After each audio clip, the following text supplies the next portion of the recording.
All right, good morning. I don't know, y'all. The weather has been lovely, so lovely lately. I was like, you know what? Let me share some of this beautifulness. Um, so I guess you call it a morning ramble, I guess. Um, the thing I was thinking about is I was just thinking about the idea of living life intentionally. Living life intentionally. So that's what I'm gonna name this stream. I'm in an area now on the east side called Columbia Drive. It's on the east side, almost at the border of DeKalb County and 285. And so this is not the area I usually come to. I haven't been over here in a long time. Columbia Drive is a little hood. This is as hood as I guess you would say the east side gets. It's Columbia, but it's kind of sort of inner city a little bit. East side inner city, I guess you would say. I live outside of 285. That's the circle that goes around Atlanta. So anyway, I was thinking about living intentionally, um, because focus to me is where people thrive. You can thrive. Focus. I say that word. It's like my favorite word. Focus. And maybe that's because I'm somebody who, oh goodness, these streets are something, aren't they?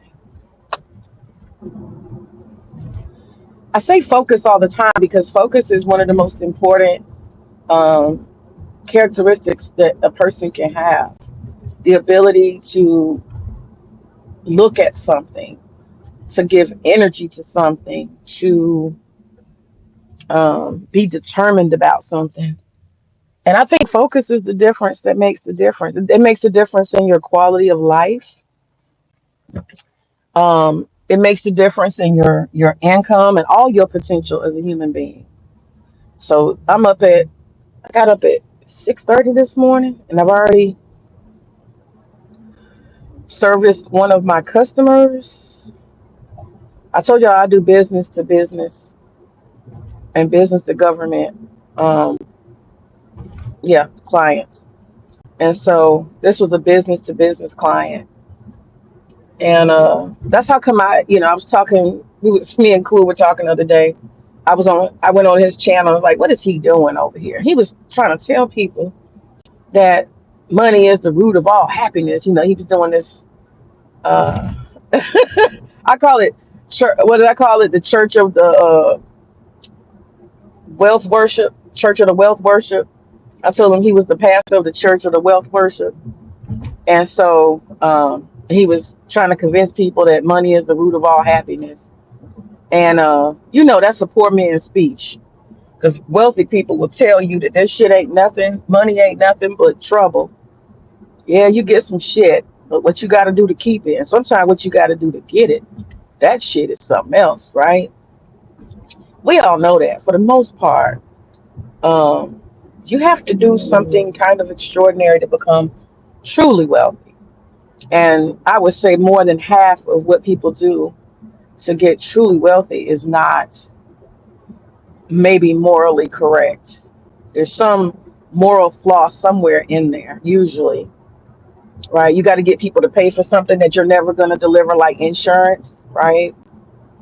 Yeah, or you got to use usury or high exploitative, um, what do you call it? South Harrison. Do I want to go that route? I think I'll go South Harrison. Why not? Um, let's take up to Memorial Drive. Yeah. Hey, everybody.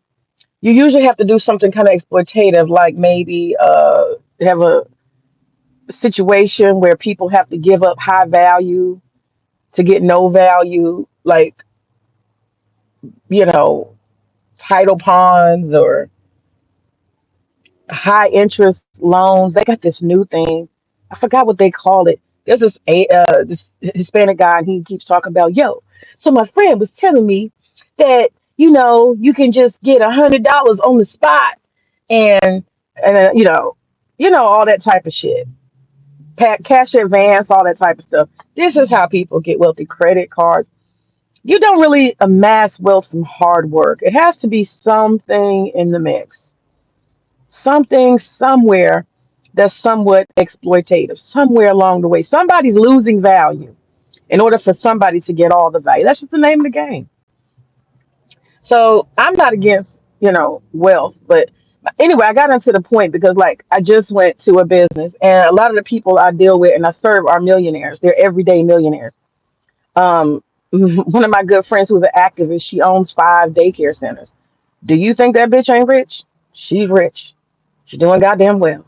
And the place I just left, they own, most people are franchising their own businesses. That's how they get wealthy, which I think is pretty authentic way to get wealthy. That's how a lot of multimillionaires they find something that works and they replicate it. The place that my daughter gets her hair done, uh, the owner has 3 different locations throughout the city. And that's all business is. It's a cycle that functions and perfected. You can replicate it and then you can, do it again and again and again. I have another friend, she's a multimillionaire. Most of my friends that are multimillionaires, they're millionaires on the lower level, okay? They're not wealthy and multimillionaires. She owns a whole bunch of Airbnbs and she has the same business I have, which is a party rental business.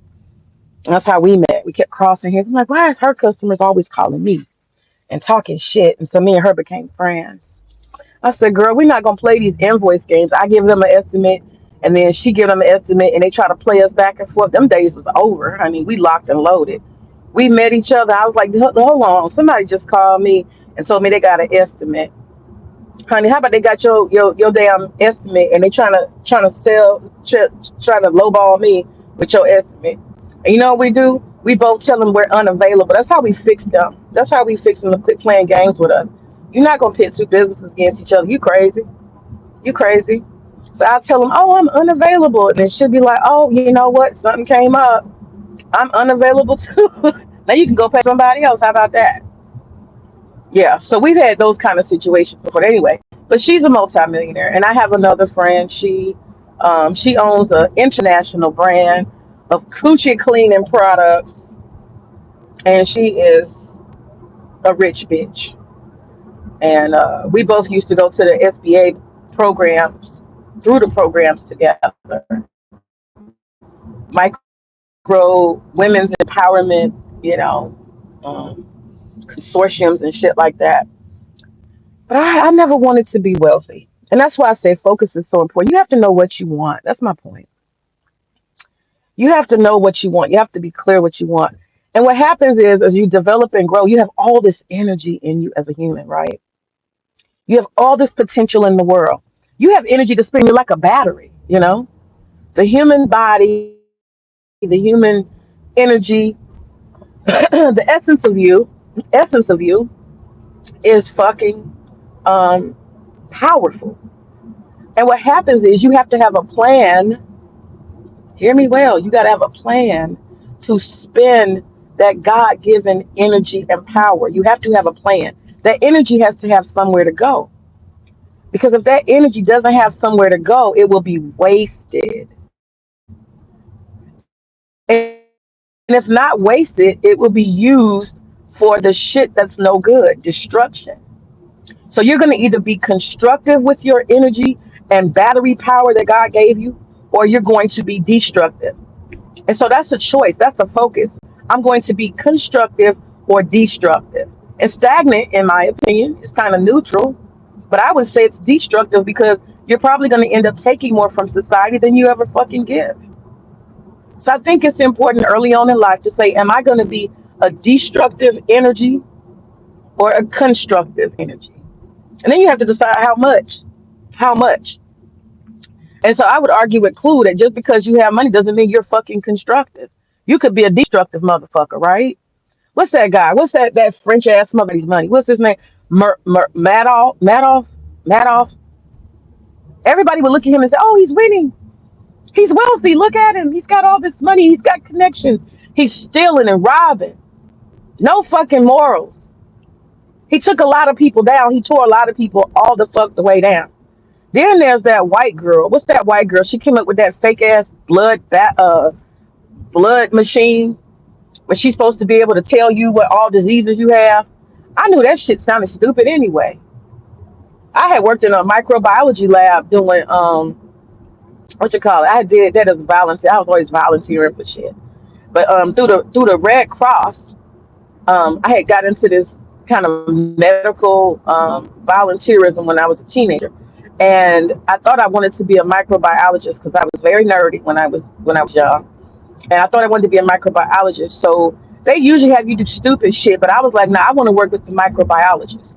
And so I would go in there and they would give me blood. Imagine that. I'm like 14 and I'm in there doing like blood drops. I got gloves on and shit like I'm a whole medicine person, right? Like I'm a medical professional. And I'm in there doing blood drops and sending it through the centrifuge. And that's what I remember. The centrifuge is a like a spinning circle, like a salad spinner. And what it does is it separates the white blood cells from the red blood cells. And once you do that, you take your sample and on a you put it on this slip, and then you put the slip through the machine, and the machine reads the blood type. That's what I was doing, reading the blood types. So people would get their blood taken, and I was putting it through the centrifuge, separating the red and the white blood cells, and then I would send it through this machine that would read what blood type, A, B, C, D. People always wonder, like, what type of blood that I have. Not ABC. I'm just saying ABC. But you understand, A negative, A positive, O, all that shit. And so I had experience with that. And I knew that, this is very meticulous.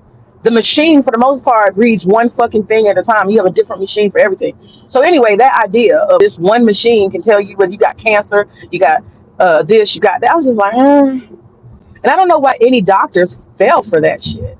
That's just not how. That's not how lab works in medicine. I mean, anybody who had basic lab experience would know the the impossibility of a little ass box doing all of that. It just didn't make sense. One drop of blood and you get all the information from one box. That shit sounds dumb. Okay. Anyway, but my point. I gotta get to my point because I'll get lost in the goddamn story. My point is this bitch fooled the world, right? She took all that money and wasted all them people's time. She made them lose their credibility because they were supporting her and standing behind her. Some people would say, "Oh, she was rich, she was wealthy, she was this, she was that," but she was destructive. So, having money does not mean that you are good. It does not mean you're constructive. It does not mean you should be admired. Same thing with fame and fortune. Look at P Diddy, the motherfucker is destructive. R. Kelly, destructive, right? So anyway, I think that people have to. This is who I am, and this is how I'm going to spend my life's energy. So that's where the plan comes in. You have to have a fucking plan for your life. You understand? You got to have a plan because the plan tells you how to spend your energy in increments, right? I'm gonna spend this much time in school, and you also, when you're doing a plan, you have a payoff. I know that when I spend this much time in school or learning this skill or this craft, it's going to pay off in this way. It's going to benefit me in this way. I'm going to make more money. I'm going to be more marketable. I can use this skill to start a business or to, elevate myself. So your plan includes benchmarks. It includes micro goals, goals. It includes seeing some return on your investment, right? And so when you plan, you think about all of that. Anybody can go to raggedy ass school, right? But what's the payoff? What's the return on investment? So then you got to think, well, what kind of school am I going to? Not only that, what's the return on investment for a basket weaving degree? What's the return on investment for this skill set? Or if I go into STEM, what's the return on investment? I was listening to Gabe and he was talking about how he was 26 and he was talking and getting an interview. He said he was making $162,000 as a person under 30. Do you know how impressive that is? All due to his own determination and having a plan for himself. He wanted to go into, science and mathematics and stuff like that. And he talked about, taking advanced placement classes and stuff. The brother invested in him. I'm gonna pull over. The brother invested in himself. He invested in himself. You know,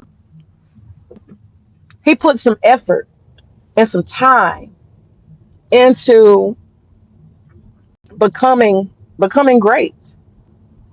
And there was a return on investment. He had a plan for himself. He said he didn't have time for the streets because what the hell am I doing? Where am I going? Okay. I thought I was gonna pull over. I think I'm gonna just keep driving because I'm gonna end the stream soon. I don't even know where the fuck I'm going. Okay, I gotta turn around. I got to turn around. Oh, I know you. I know you. That's so funny. When you see people on signs and shit, you be like, oh, okay.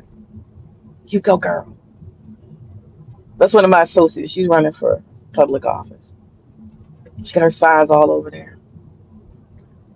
Anyway, I'm gonna keep going. I thought I was somewhere. I'm not. This is not my area. Okay, I'm keep going. So the return on investment, you get a degree from a good school. You can't go to a trash school. Return on investment, right? You have to have a degree that has some value to society. You can't just say, "Oh, I got a degree." Some of these degrees are useless, and they'll sell it to you. People will sell you junk. They'll sell you trash. You got to think about that. You got to plan. You got to plan. What does my life look like? Where am I going to live? Do I want to be a landlord? Or do I want to keep paying rent? Do I want to own something?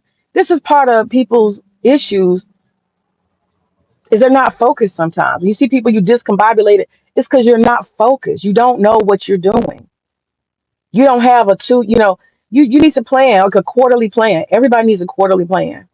For the next 3 months, this is what I'm doing. And that quarterly plan, it basically lays out the foundation for your annual plan. Every year, at the beginning of the year, you got to have a plan. What are my goals this year? What am I going to accomplish this year? By the end of the year, I'm going to have X, Y, Z. And you execute that shit by a quarter, just like businesses do. By a quarter. You got quarterly goals, quarterly plans, and they will lead you to the execution of your annual plan. That's how that works. That gets your productivity, right? That gets your accountability. That gets you where you want to be.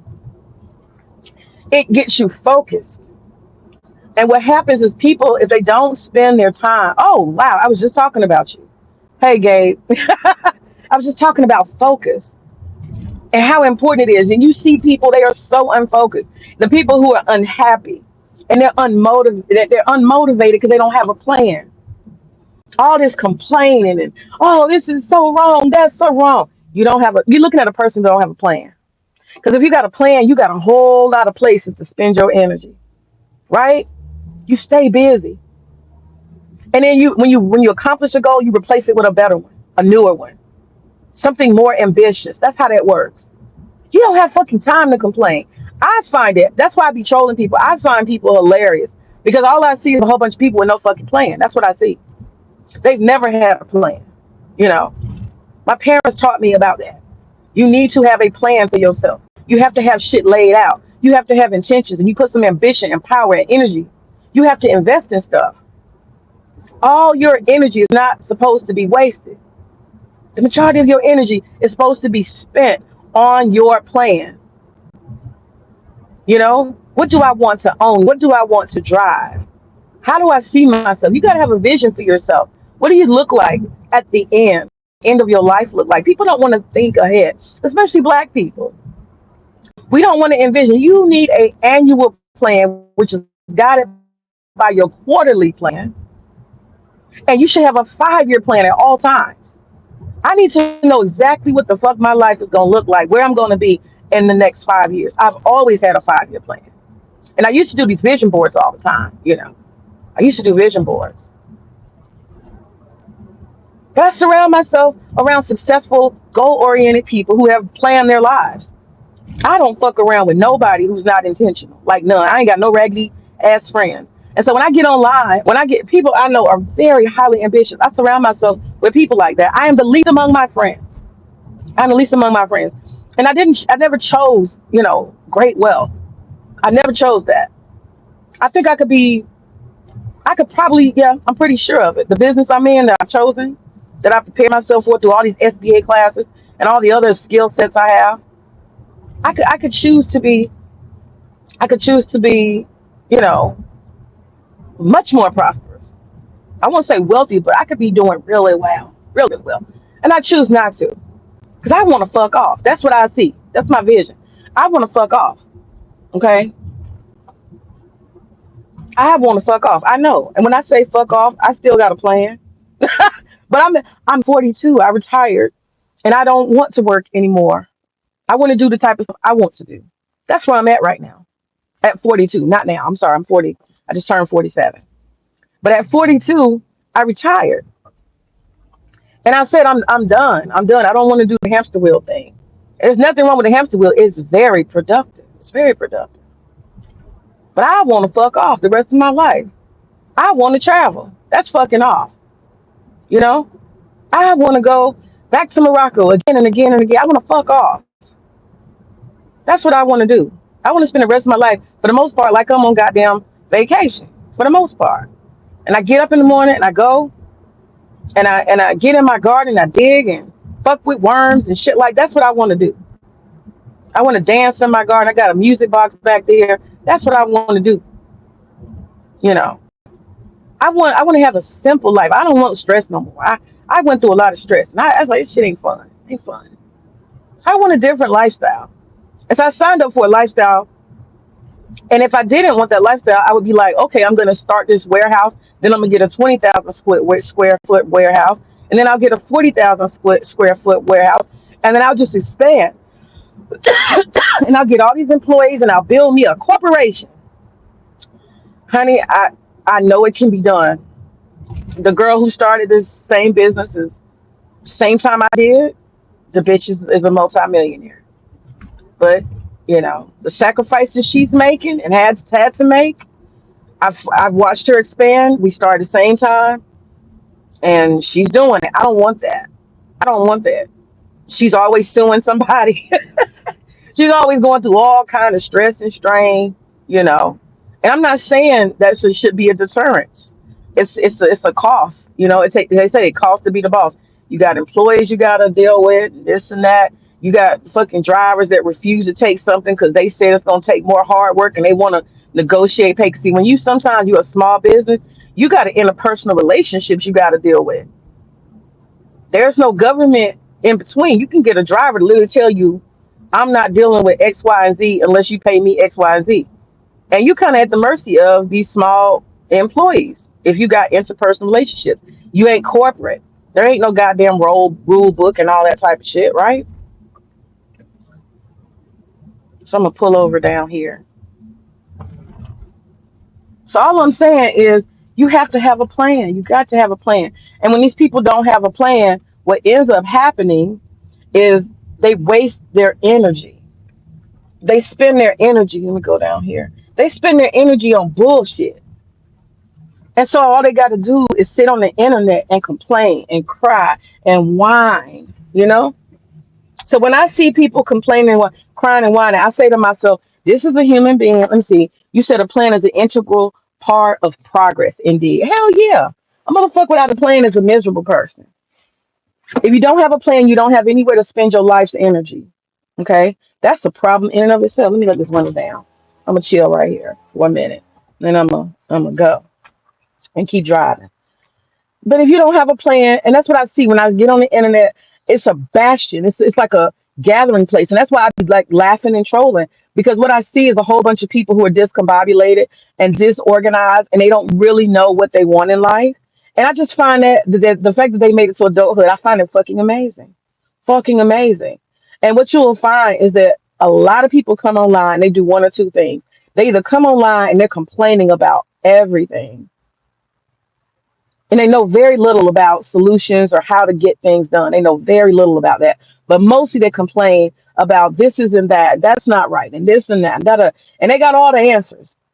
No nothing, but got all the answers. I find that shit absolutely hilarious. Okay. No proof that they know how to solve anything. How do you end up with so many problems and so many concerns And then I see people project their issues that they personally have onto all of society. So there's these people, like this whole group of people that have like capes on their backs. I think that shit's funny too. They want to save the world. I'm like, save the world from what? I don't know what world you living in. I don't see all these problems. I don't see these societal problems that you see. I see really productive, progressive people out here getting it. Like, what world are you living in? And so the online world is just like imaginary to me. I think it's hilarious. It's hilarious. It's ironic. It's funky. It's crazy. It's worthy of laughter, honestly, because the people don't have a clue that what they're doing essentially is pointing out their own dysfunction with all their complaining and issues. Um, People be complaining about stuff that don't even affect them. And I say it goes back to the original thing. You don't have anywhere to spend your actual energy. You don't have a plan. And there's a mundaneness, and the other thing is people come online. That's the second part. People come online to pretend to be something they're not. I see that a lot. So that's one of the two things. Either I'm gonna pretend. He said, yes, Queen. Hey Daniel. So people either come online and they complain and they want to save the society and everything is all fucked up and they're the only ones with the answer. They come on there with that, or they come online and they pretend to be something they're not. And they always usually when they're pretending to be something more than they are, they're usually offering some kind of advice, a program, a class, a solution that doesn't work. Individuals can only save individual selves. We all know that. Nobody, no collective is going to do shit for you. And I find it absolutely hilarious. Like these dudes that's like 45, 50 gonna enter like technology. Are you serious? You can't be fucking serious. And I don't want to hear that shit. What's his name? The rich old white guy that became a multimillionaire that people love to throw him up. I forget his name. He's a real estate guy. Oh, well, he was driving cabs until he was 54. I don't give a fuck. He's an outlier. There's a book called Outliers. And that actually is very interesting. I would suggest everybody read the book called Outliers because Outliers talks about, and when Gabe was telling his story the other day, I was like, damn, you got the same fucking background as Microsoft. Bill Gates, same fucking background, highly educated parents, and they were like living at the university. And Bill Gates had access to the university, and he was like a nerdy kid. I'll check out the Outliers book. Yeah, read it because you have the same exact storyline, Gabe, as Bill Gates, same exact one.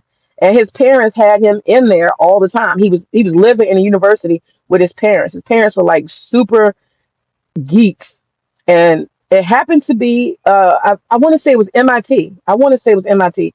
That book Outliers was so good. It says you have to spend 10,000 hours of practice at anything in order to become an expert. So they used Bill Gates and other people, and they also used Serena and Venus, and they talked about and Jordan, the 10,000 hours of practice, 10,000 fucking hours of practice in order for you to even emerge as a potential expert, right? Because you got different levels of experts.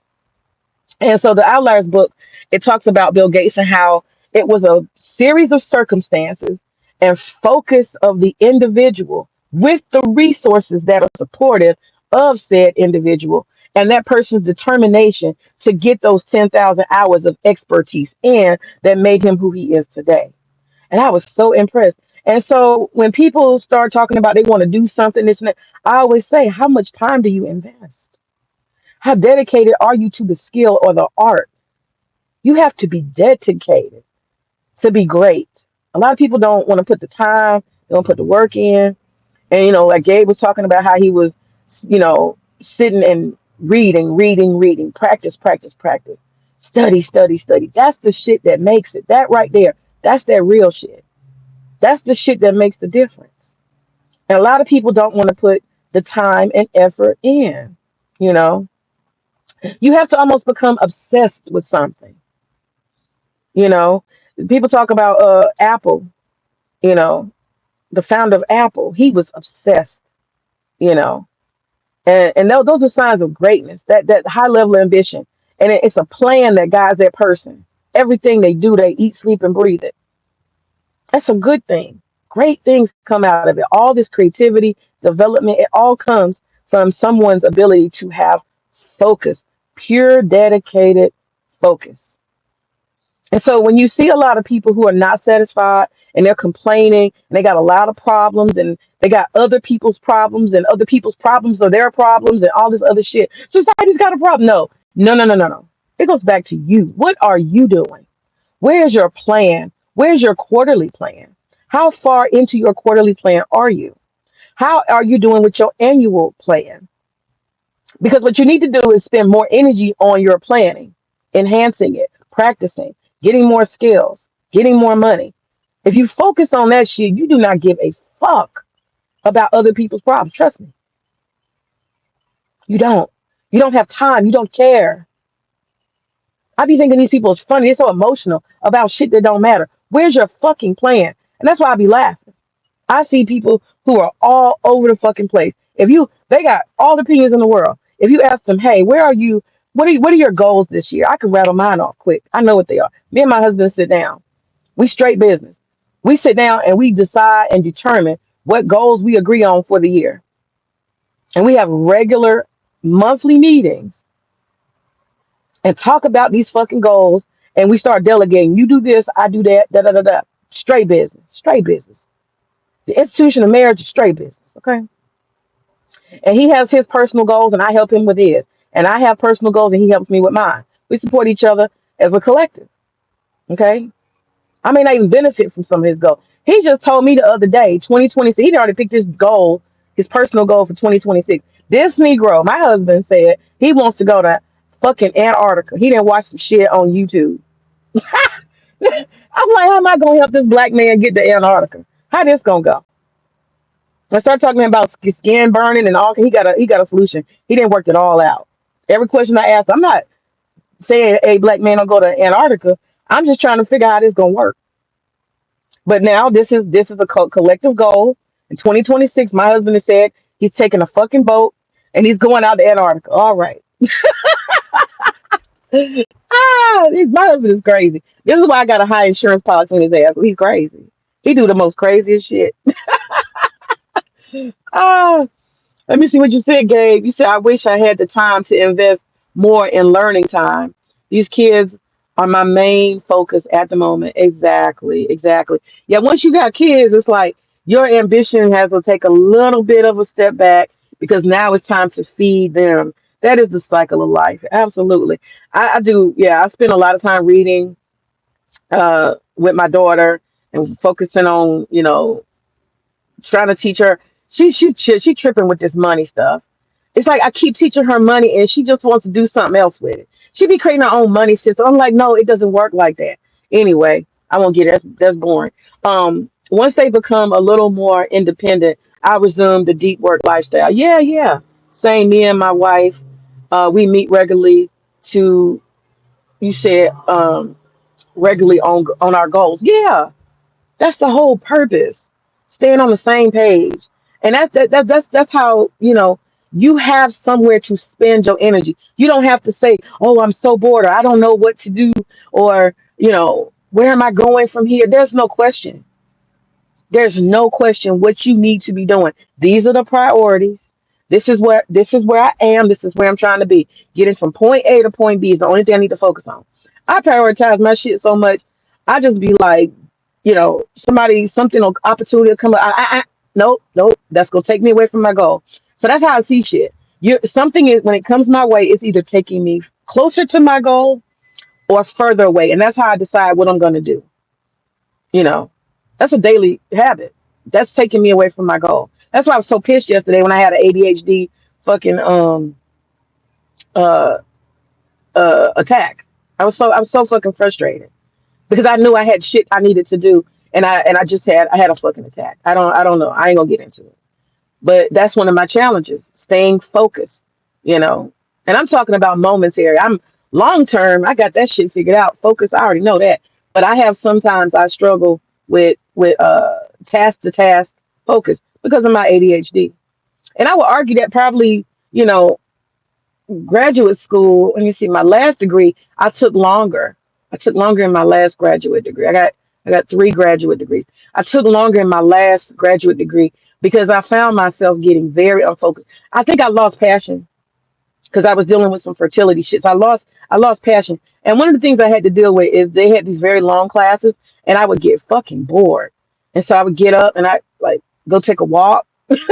I walk around campus for like 15, 20 minutes. They still going. I'm like, oh God. But I limited myself to just two walks per class session. But anyway.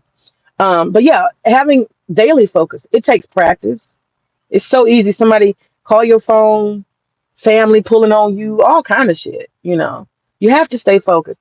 But I think that that's the important thing that I wanted to say today is you can have a peaceful state of mind. You will be peaceful when you're focused. You don't have time. All those other things are distractions. They're taking you away from your goals. So you got to say that to yourself because I think sometimes I think it's entertainment, but I really do believe that a lot of times I see people online. I really, really think that they are deeply troubled by the stuff that they're talking about and the stuff that they say they're concerned about. And I'm just like, where's your focus? Where's your focus? That's the solution to everything. You probably need to be making more money. You need to be making more income. Focus on that. You don't have time to worry about this shit. You don't have time, literally. You should be in a situation where you do not have time to worry about dumb shit. Focused people do not have time to worry about dumb shit. Unfocused people, they got all day to sit around for 6 hours crying and complaining. And that's the difference that makes the motherfucking difference. A focused person with ambition and a clear plan is a whole different motherfucker who don't know where they're coming or going from day to day. And that's my point. I rambled all that to say that part. But Gabe, I haven't finished watching your interview.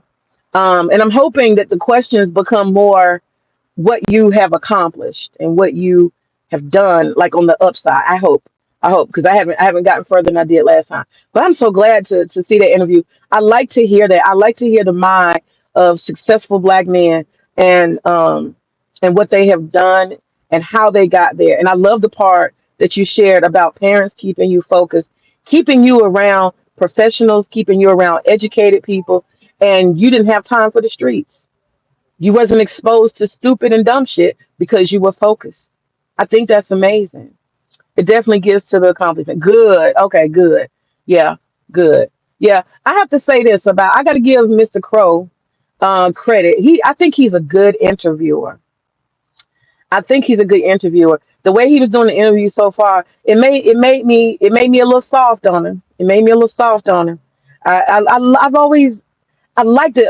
He's eccentric. I've liked this part of his personality, but then he got this dark side I do not like.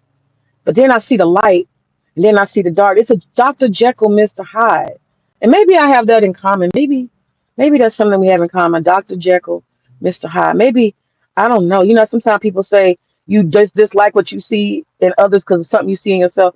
Maybe that's what I'm not trying to be like deep. I'm just saying. But I started to like him a lot listening to that interview. He's thoughtful. And I think he's talented with doing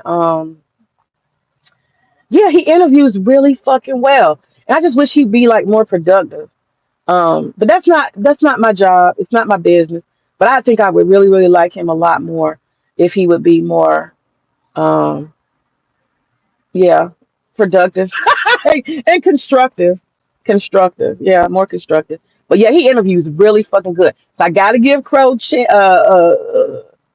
props on his interview skills. He really does. He really has a talent in interviewing people. So, hey, what's up, Angelica? Hey, hey. Oh shoot, I thought my phone was about to fall. I'm about to go because I have to get to my warehouse. I got to get to my warehouse, and I'm not even close. I got to go get my daughter and then go to the warehouse. And I'll be out there all the rest of the day. So I'll be in the clouds snickering while I'm working, snickering and working. That's what I do. Snicker and work. Okay, you guys, listen. Have a great day. And think about that when y'all watching these motherfuckers crying and complaining and going through all these emotional bouts and shit. Just think about it. Think to yourself, this motherfucker like they don't got a plan. They don't. That's why they so mad. They don't got nothing to do with that battery energy power God gave them. That's why they miserable. They get some business about this stuff, they'd be all right. They'd be happy actually. I'm one happy motherfucker. I can tell you that. I'm on the verge of goofy, honestly. Okay. You said Al. What'd you say? Alrighty, Al red ball. I'm not sure what you said. All right, peace out, y'all.